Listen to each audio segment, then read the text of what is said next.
Statistical தெர்மோடைனமிக்ஸில் partition function அப்படின்னா என்ன? அதை எப்படி ஈஸியாக அண்டர்ஸ்டாண்ட் பண்ணுறது? இதில் ஒரு 2 எக்ஸாம்பிள் இருக்குது. ஃபர்ஸ்ட் எக்ஸாம்பிள், இதில் நிறையா கலர்ஃபுல் பால்ஸ் இருக்குது பாருங்க. இது எல்லாமே பார்ட்டிகிள்ஸ்.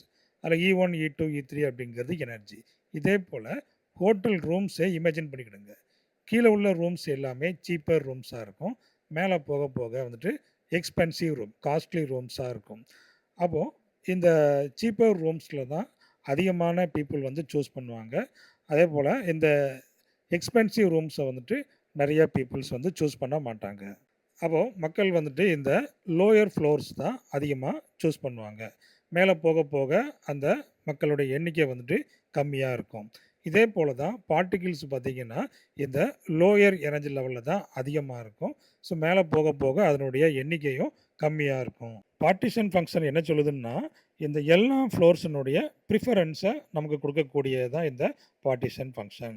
இந்த பார்ட்டிஷன் ஃபங்க்ஷனை வச்சு தெர்மோடைனமிக் ப்ராப்பர்ட்டிஸை நம்மளால் கண்டுபிடிக்க முடியும்.